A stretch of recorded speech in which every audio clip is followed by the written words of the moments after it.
Hello and welcome back to the GamecockScoop.com podcast, the official podcast of GamecockScoop.com on Rivals. I'm Caleb, joined by Alan, and it's the morning after a huge win of South Carolina over the number 6 Kentucky Wildcats at home, 79-62. We're going to get into all of that. Talk a little bit about the women previewing their big matchup tomorrow against LSU. That one's away, obviously. Talk a little bit about a couple of football notes that have happened since we last talked. Pete Limbo taking over at Buffalo, a couple of recruiting notes, another big junior day coming up this weekend. But before we get into all of that, I did want to just share a quick clip from Coach Calipari of Kentucky last night following the game. I think it's a good jumping off place for us. A great job. He's got guys bought into how they're going to play. So they're a unit. They're all doing what they are supposed to do for this team. He's doing a heck of a job. Really is. It's a veteran kind of team. And he's getting them to play the way they have to play. They're the best defensive team in our league. That's saying something because this is a team of about 10 teams that their whole thing is we're going to be a great defensive team. And all right, so there you have it from a pretty respected coach. He's done a couple of things. What a national title. Yeah, so called South Carolina the best defensive team in the SEC. Do you agree with that assessment through, what is it, 5 league games? 6 SEC so games, yeah. 6 league games. Yeah, I think the numbers bear that out right now. I think, well, first of all, let's get the facts in place here. South Carolina 79, Kentucky 62 last night. That is the first win. That is the highest ranked win for the men's basketball program since 2010. That's the first win over a top 10 team in 4 years. First ranked win under Lamont Paris. You can go on and on with the numbers, but largest margin of victory over a top 10 team. Good one there. And I think going to Cal's point there, the number that sticks out to me, and we were kind of talking before the game about how, like, all right, look at what Kentucky does, how they like to play. You're probably going to score in the 80s to win this game. Well, you didn't. You didn't even need to get close to that. Kentucky came into this game averaging 91 points a game. They scored 105 against a pretty good defensive team in Georgia last Saturday, and they put up 62. Yeah, something that so you were in-house, obviously, last night. I was watching on TV. Something that the broadcast kept bringing up was, obviously, South Carolina's one blowout loss this year was to Alabama. But even so, they held them well beneath, like 20 points beneath what they had been averaging. And the offense just went completely dead.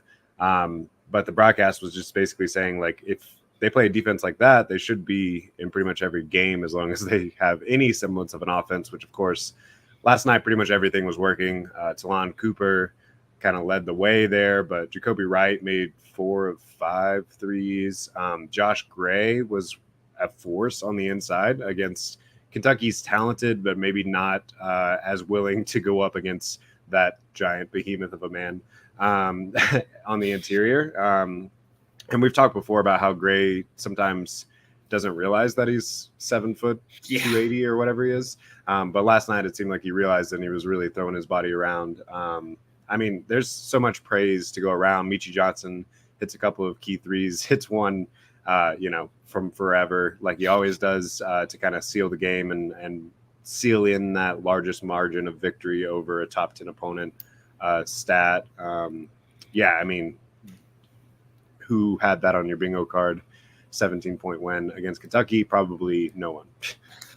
Yeah, there's a lot to unpack with what you just said. I think the Josh Gray point is a very interesting one because you go into that game last night with Kentucky we know what the deal is. They have 3 7-footers.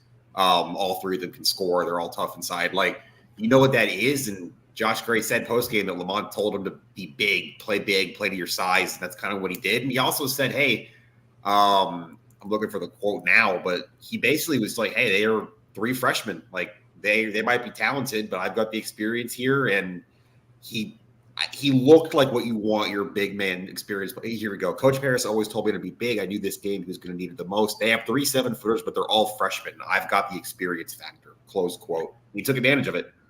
Yeah, and there were also times once you had the lead that Lamont kind of played with the lineup a little bit. And we saw Zach Davis, Colin Murray-Boyles, Ugasuk, all in there. And you kind of texted me during that, and you're like, I don't know who's scoring Right. with this lineup on the floor, which it turned out that Talon Cooper Not many. Yeah, it was just Cooper, but they suffocated Kentucky defensively whenever they had that lineup on the floor. I believe the last 8 minutes of the first half, Kentucky scored like 7 4 points. 4 points, yeah. Yeah. I actually, too, I think the Morris point's a good one, too. Like, you look at, he only played 5 minutes last night. It was just that stretch at the end of the half. But his 5 minutes on the court, Kentucky scored 2 points. He looks undersized. He is a little bit. He's, you imagine what he's going to look like with another year in a college weight program. The shot's obviously not there right now. He's shooting under 30%. But just in terms of an on-ball defender and kind of what Morris can do as a true freshman, I think you really like him. I think you really like what Zach Davis can do defensively. Lamont talked about that Monday and his availability. He said if an NBA scout called him tomorrow and asked him about Zach Davis, he would just talk about his defense more than anything else. So I think you actually kind of have the individual pieces to play defense once you get the system down. And I think that's kind of what you're seeing in a year 1 to year 2 jump. Yeah. If you would have told me before the game that BJ Mack is in the single digits, Michi Johnson is in the single digits into the last, 5 minutes of the game. Yep. I tend to think that Kentucky probably has blown the doors off of South Carolina. But like we said, Talon Cooper, huge night, 2 for 4 from 3, but just was an impact player really all over the floor. 20 points, 6 rebounds, 5 assists. It's a great stat. 0 turnovers. Yeah. That's the other thing. South Carolina actually, let me see if it ended up that way, but I know at one point late in the second half, they only had 1 turnover in the entire second half. It may have changed a little there at the end. I mean, they got a shot clock violation for that last possession where everyone stormed the court, so that's a turnover. But yeah, it ended up being more than that. But whatever. Either way, they were very tight down the stretch, and then once they were up by double digits, things maybe got a little bit sloppy here and there near the end. But yeah, we didn't even talk about the Arkansas game too. Who thought that South Carolina was going to beat Kentucky worse than they beat Arkansas? But kind of a similar script defensively. You hold Arkansas, who was at home and can definitely go on runs, to just 64 points, beat them 77-64 over the weekend. So, I mean, that's 2 back-to-back very quality SEC wins with a road win against a probably slightly inferior opponent at this point. And then obviously Kentucky has the name on the front of the jersey, but also, despite the inexperience, this was a Kentucky team. Quite a few dudes. They had earned that number 6 ranking, and South Carolina earned beating them the way they did last night. Yeah, so I guess if we're looking at the wider picture here, they have a big home matchup against Missouri, a team that they already beat on the road earlier this year. By the way, for those of you trying to figure out what you're going to do this weekend, you should go check out the game. They're going to honor Shane Beamer and all of the new recruits and transfers in. So you can kind of familiarize yourself with some of those faces at halftime on that game. But, I mean, I would assume South Carolina is going to be favored in that one. If they can just not have a letdown in that spot. Top 25, you think? Yeah, I absolutely think that you look at them being a ranked team next Monday when the poll comes out. I think that the letdown point is kind of what you get to now. Like, how do you live with success? How do you handle a win like that? How do you kind of go forward? Because I thought, everyone said they had the right attitude coming out of it. Talon Cooper talked about, we're on to the next game. And Josh Gray made a comment about how, they still have more work to do and all the things you would want to hear from your players after that. But it's one thing doing that. It's the other thing taking the court after you beat Kentucky by 17. And I think right now you got faith in this team because there's no reason you shouldn't. But that is the next thing. And if you beat Mizzou Saturday, kind of stack the momentum, that would get you to 5-2 in the league going into Knoxville on Tuesday. And you'd probably have a top 25 matchup against Tennessee next Tuesday. Yeah, so much of what we've heard through the beginning part of the season is that there hasn't been much respect, right? South Carolina got picked last in the SEC. I think we can pretty safely say that's not going to happen. And they have been kind of on the bubble of being ranked several times, even though they got off to, what was it, a 14-0 start, 14-1 start. Yeah. And, under most circumstances, if they had any sort of hype heading into the preseason, they would have already been ranked at that point. So then now the question becomes, all right, you made your statement game on national television. Everyone's talking about you on SportsCenter this morning. Can you still have yeah, exactly. Can you still have the same edge that you've had that through this point in the season when you're no longer saying, well, they don't believe in us? Because trust me, the national media is now on board with what just happened. Yeah, quarter zip sales probably went up today around Columbia if they hadn't already. That, I think, is the main thing. And I think the reason you probably think this team is going to be able to do that is because for what all last night was and how cool that scene was, and you had Shane Beamer and Don Staley and Aaliyah Boston and Harris Bastides and any, South Carolina dignitary you could think of was there for that. You're talking about a tournament bid, right? Like, that's the goal here. That was what this team thought they could do. And, well, you still got, 7 weeks to Selection Sunday left the regular season. You got 12 SEC games. I happen to believe that with a 12-1 non-con, a win over Kentucky on your resume, and the way the SEC is, that 9-9 in the league is going to get you home. But 9-9 in the league still means you're still 5 wins away. So you're going to need at least 5 more wins, which is why I think this team can keep its edge and keep its eyes on the prize. Yeah, and the path to those 5 wins now becomes much That's at least clearer. 5. I'm going to say, that's at least 5. I think this team can win more than 5 and 7 down the stretch. I think you can do better than that, but I think that's the minimum. It's kind of like with the baseball team last year, where we had a certain expectation of try to finish 500 in the league, but then you start so strong in the league. It's kind of like that would almost be a disappointment at this point, considering how they've started. So, I guess I should start researching the NCAA tournament sites, and we might both be traveling in March. There's pretty scattered. There's one in Charlotte, and there's also one in Spokane, and then obviously there's 6 other ones. It's all pretty spread out this year, but.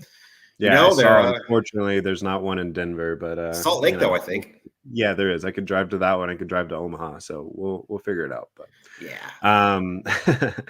All right. Let's. Anything else you wanted to say on the men's program? I mean, we talked right before we got on here, but Lamont Paris is proving a lot of the fan base wrong, a lot of the talking heads wrong, and I'll admit I certainly didn't see this.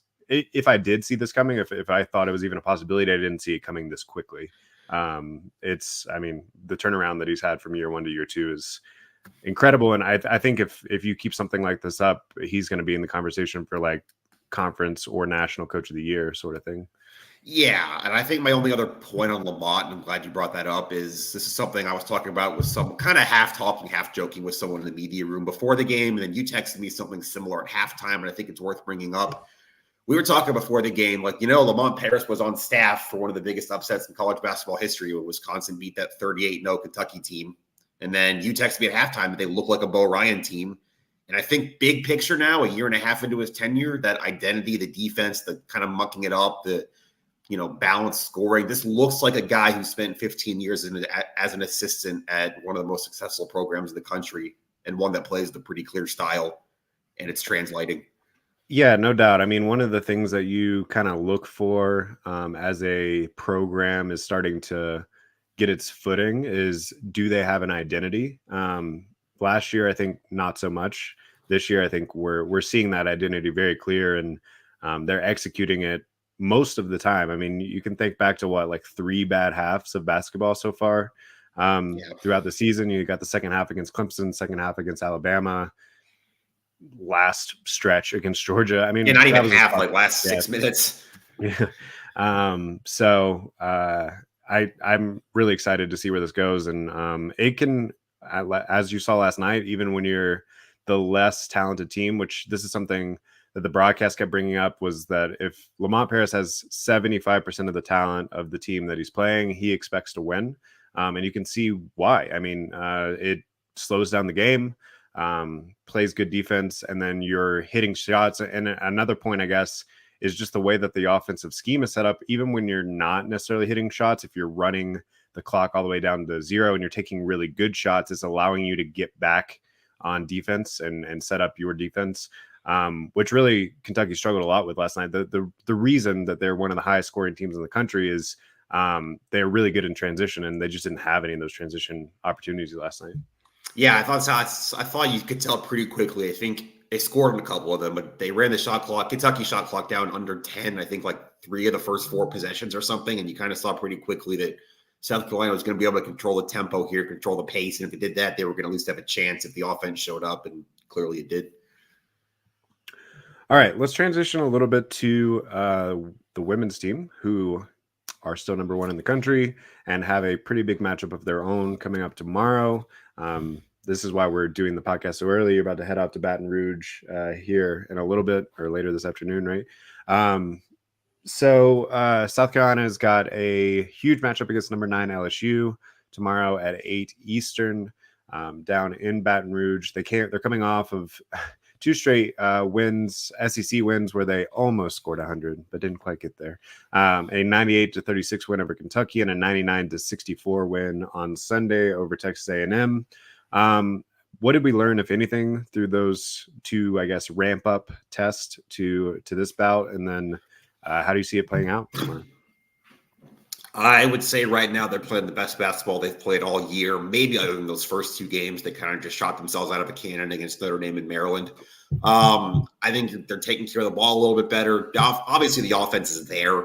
You kind of saw that all year, but they're defending better. I think the starts to the games have been really pertinent lately. That's something you're going to need a quick start in that environment on Thursday. You got out 15-0 against A&M. I know that's not LSU, but 15-0 off a tip-off can pretty much end a game in 5 minutes, and that's what they did Sunday in College Station.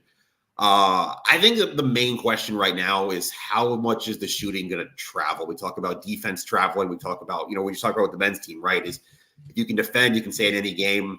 How much does the shooting travel? Can you count on having another solid shooting night? And, I think they're almost 50% from 3 right now as a team. And if not, what other ways can you maybe get at LSU and have a chance to stay in this game? Yeah. So far, we've seen them sort of rise to the occasion when they've played these top flight teams earlier in the season. This isn't their first test, but it's their first test in a while. So, yeah, the question just becomes, have they been lulled to sleep, I guess, by the easier parts of the schedule, or are they able to kind of turn it fully back on come Thursday? I think probably. Any injury notes or anything on the LSU or South Carolina side as we head into that one? There's a question about Tessa Johnson, who's, I guess, kind of been like their 8th player off the bench, one of the 3rd or 4th guards. She kind of rolled her ankle a little bit in that A&M game, didn't return, but that was, I assume, a precaution because they were up by 30 at halftime. I think she's okay based on what I'm hearing. She's had a little bit of something in November with the other ankle, so it's kind of just something that's lingering. I would expect her to still be in Baton Rouge. Dawn Staley talks at, I think, 2:30 today. I'm already going to be on the road by then, but keep an eye on that. Keep you guys updated if Dawn says anything about that. And other than that, I think you're clear. I think you should have a full boat going there. And, I think this is just one of those games you got to sit back and be like, this is when you're this kind of program, when you're this on this level, this is the kind of game you want to be in. You might lose, you might win. It should be tight either way, but this is it's the last 2 national champions. I think it's the easiest way to put it. College Game Day is taking it on the road. It's their first live broadcast of the year for men's or women's. It is going to be the story in college basketball tomorrow, and you're part of it, and go try to win it. Yeah. And just from a winning the conference sort of standpoint, you look, South Carolina's got no losses in the conference. LSU's already got 1. Tennessee's already got 1. So yep, that's a good point. Worst case scenario, if you do somehow lose a game on the road in a tough environment, it doesn't necessarily knock you out of the running or anything, but obviously you'd like to get that one. If you win that one and you'd be up 2 games on LSU with a tiebreaker, I don't want to say that means that LSU can't win the league, but you would be basically up 3 games on them with maybe 10 left after that in the conference. Yeah, exactly. So any other women's notes before we kind of turn the page to football?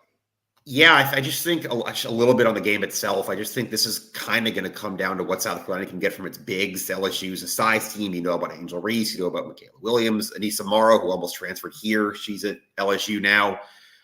What does this game look like for a player like Chloe Kitts, who's flashed a little bit, did well in their last kind of tests at North Carolina and Duke, but she's going to need to play really well. Sanaya Faye's minutes have increased the last 4 or 5 games. Every game she's played better. This will be her challenge has always been defense. You know she can score. This could be her biggest test of the year defensively. Ashlyn Watkins, same thing, kind of the opposite, but her defense, offense. You're gonna need a big game from all of your bigs to have a chance in this one. I don't think you can have one of them have an off night and have a chance against this team. Yeah, and for those of you that enjoyed the sort of deep dives that Alan does, or if you haven't ever read one, we have a really fun look at Camila Cardoso and her sort of journey to where she's at now, and some cool looks, I guess, of her background and everything like that. That's a free article on GamecockScoop.com. Very first thing on the front page right now. So go. Oh, yeah, and I forgot to out. mention, if you're subscribed, last night post-game, Lamont Paris talked about it. I mentioned this in the men's section. Lamont talked about his kind of identity and his plan that we just mentioned, and I went back through his first presser in October of 22 before the season and kind of just compared what he said then to what he said last night and just kind of how he's kind of built this thing. So if you're a subscriber, that's on the website now too. And if you're not a subscriber, what are you doing? You know? All right, let's transition a little bit to football, just really quickly. So this last weekend, there was a pretty big junior day. I put all of the recruits that were in town in the weekly recruiting wrap up last week, which you can see on GamecockScoop.com. There's another one coming up this week, which I'll also have. But I guess the one I kind of want to highlight is Ryan Montgomery, which is the top quarterback target for the 2025 class for South Carolina. He visited South Carolina, visited Georgia, both this past weekend. And he originally was planning to make his decision in February. Perhaps he still will. We have an interview with him and Greg Smith, one of the Rivals national recruiting analysts on GamecockScoop.com.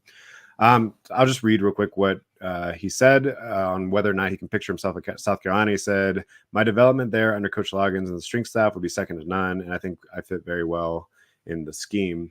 But as far as his commitment, he said he may wait until after spring practice and take a couple more visits, he may go ahead and lock it in before spring. I think if he were to lock it in before spring, you feel pretty good about where South Carolina is at. I'm trying to think of how to word this. I guess the real rub here is he would probably like to be in a place that's fully prioritizing him as the number one quarterback target. Georgia seems like maybe they're they really like him, but they like a couple other guys too. Whereas I think South Carolina has done a good job of making sure that Montgomery knows he is their number one quarterback target. Not to say that South Carolina doesn't have any options if it doesn't work out that way either, but if I think at the moment that is going to be the deciding factor. But of course, we're talking about high school kids, so these things can change. But yeah, I feel pretty good coming out of those visits. And then, like I said, another junior day coming up, probably a little bit more of a heavy hitter list, which I'll have out tomorrow or Friday for this coming weekend. A lot of 2025 and 2026 guys that are 4, 5 stars, whatever. Also, I guess a quick recruiting note on the basketball front. Do you think Cam Scott is kind of reconsidering? Honestly, he's having a great season out of Lexington, obviously, and South Carolina did get 2 recruits from that class. I'm trying to pull it up real quick. Eli Ellis and Hayden Simeon, who they really, really like. That's 2025. That's the 25 class. Yeah, 2024, Trent Noah and Oku Federico, who's another Finland guy. So, I mean, I think that they really feel okay with it, but, I'm sure both sides would have maybe seen things a little bit differently had South Carolina shown this sort of upside before. But, hey, there's a portal. We'll see what happens a couple years down the line. Who knows? We didn't even mention Kyler Murray Boyles dunking on a 7'2" guy last night. Speaking of freshmen, second game in a row, or two out of three where he's posted up against a 7-footer and just kind of taking him to school. I saw Paris kind of talked a little bit about Murray Boyle's ceiling, which he feels like he's nowhere near reach yet. But we've seen some crazy flashes over the last few games. I believe I mentioned in the live thread, but coming out of the half against Arkansas and Kentucky last night, he was kind of playing with his hair on fire, and really like on the stat sheet, it doesn't necessarily pop, but you could just see from an energy standpoint and from a mindset standpoint that he made a huge impact coming out of both those halves. A couple big offensive rebounds there. I think the one on their first bucket of the game, he had one, and then there was one early in the second half that kind of set the tone there. Pete Lembo, talk about that yet? Yeah, so the other football note is on the coaching front, we got some finalization of contracts for Marquell Blackwell, and then we already had James Coley, but then there's a new opening because Pete Lembo took the head coaching job at Buffalo.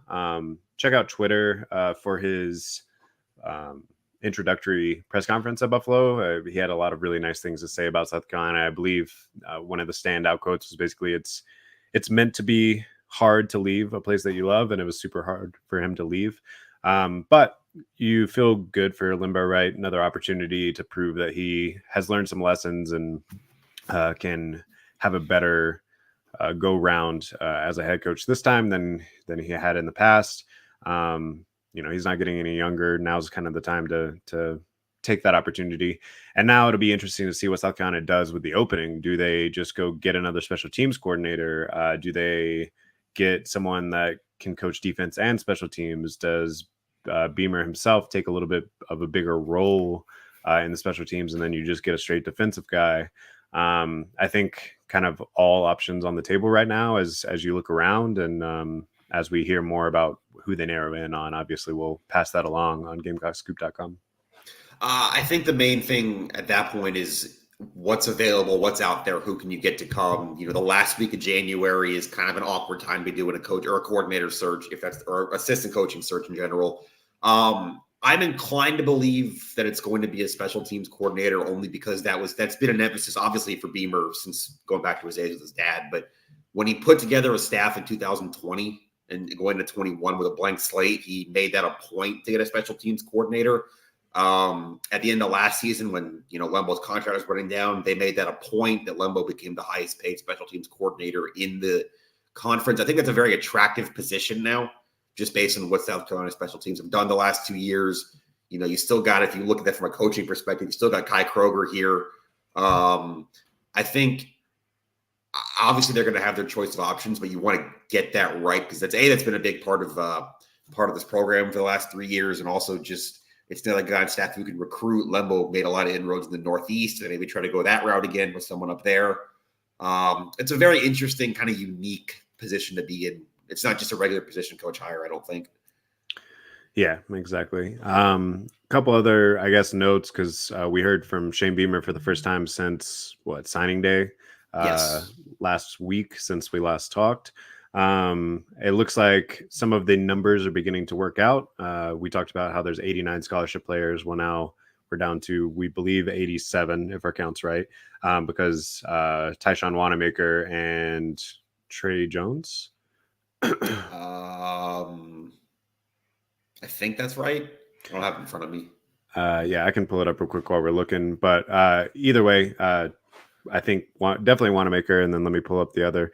Are moving on, retiring / maybe going into the portal. It was kind of vague. They just were left off of the roster that you guys got last week. But yeah, so I mean, like we said, the numbers work out. It makes sense that a offensive lineman room that before those two left had 17 something's got to give there. Players. Yeah, exactly. So and obviously that's something that you hit pretty heavily in the portal. Recruiting. And recruiting, for that matter. Yeah, and recruiting. So I'm just going to go with those two names. If I'm wrong, sorry, but don't have the thing pulled up in front of me right now, and I'm pretty sure that's right. So anyway, any other, I guess, takeaways from that press conference that you went to with Shane Beamer? I know he talked a little bit about Gilbert Edmond returning, and he talked a little bit about the new coaches, Blackwell and Coley. I guess any just like major takeaways? The Edmond thing is the one for me. God, the presser, that was last Friday. That feels like it was a month ago, just with what's happened in basketball since then. But that and Lembo, that was he was asked about, letting Gilbert Edmond come back to the team and what was that process like.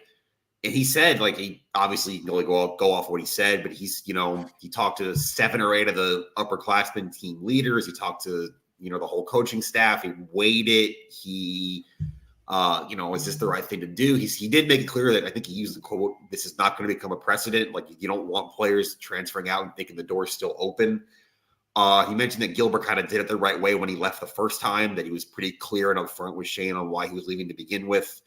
So I'm kind of interested how that goes, what that does for Gilbert, how he kind of settles back into the locker room, and obviously what he can do as a pass rusher. So I guess that was kind of the one takeaway for me, was the way he explained that whole situation. Yeah, and then I do, I don't know if you saw it, but afterwards, Gilbert took to Twitter and was like, I told you it wasn't about the money. Yeah, Beamer said he wanted to be closer to his family, who's from Florida, and apparently that's what Gilbert told Shane last December.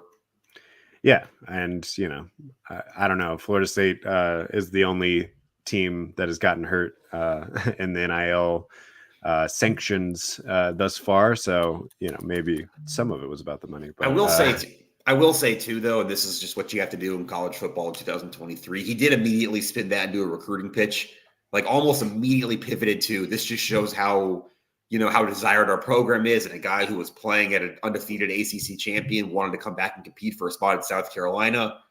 I'm not saying he's wrong or anything. I just thought that was a very funny way of going about it, that he kind of immediately thought about, what does this mean for us? I mean, he's pretty good at that. Pretty much, yeah, anytime, especially in the off season. Anytime he has a chance at a podium, we'll see it again at SEC Media Days. He is always be recruiting, right? Yeah. I guess just a way to kind of tie all this up is Shane Beamer was at the win over Kentucky last night. A couple of times, panned to him having huge moments of celebration, just like everyone else in the stadium was last night.